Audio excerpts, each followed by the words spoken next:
mighty roar. He gasped for breath, he gasped.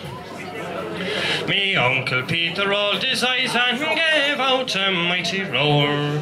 He rolled his head, he gasped for breath, and he fainted on the floor. And later when the will was read, the family was alarmed that Uncle Peter left to me his house and farm of land. Now I was never into farming much, to the soil I don't belong. I'd much prefer the public house with the women, wine and song. That's why the neighbours point at me and say behind their hands, "Are yonder goes Mad Mickey, he's your man who drank at the farm." And first I drank his bottom field, and then I drank his bugger, his 40 little black fishes, and Shep the collie dogger, the cattle in the byre, the bonnows and the sows. For I finished on the harrow and I started on the plough. Now Hector was the bantam cock, and he was the first to go, for long before the break of dawn he'd stick up his beak and crow. The neighbour woman up the street admired him in the yard, and £2.50 later and bold Hector got his cards.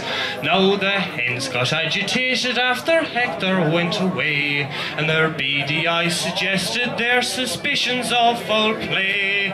I looked up the golden pages, a pheasant plucker said he by. That night, me boys, in Moyasta, I let the feathers fly.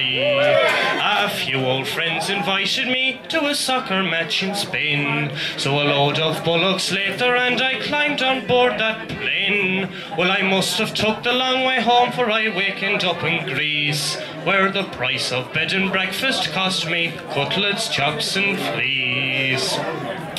Now sheep are awful awkward jokes, for when they choose to graze, they climb onto the top of mountains, hills and braes. When I heard that the All-Ireland flag was being held in Ballina, without the slightest hesitation I flogged the flock to fund the flag.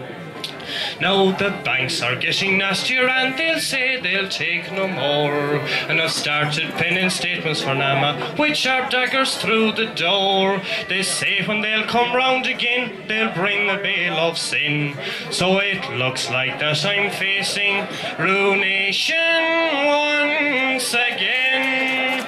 Ruination once again.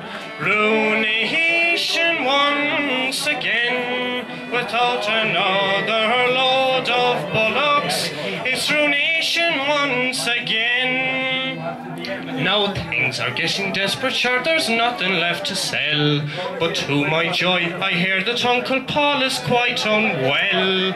I think I'll go and see him with strong drink to ease his pain, and if Lady Luke smiles down on me, I'm in business once again. And first I'll drink his bottom field, and then I'll drink his bugger, his 40 little black fishes and his little hairy dogger, the cattle in the byre, the bonnows and the sows. For I will and I must get plastered, for the humour is on me now.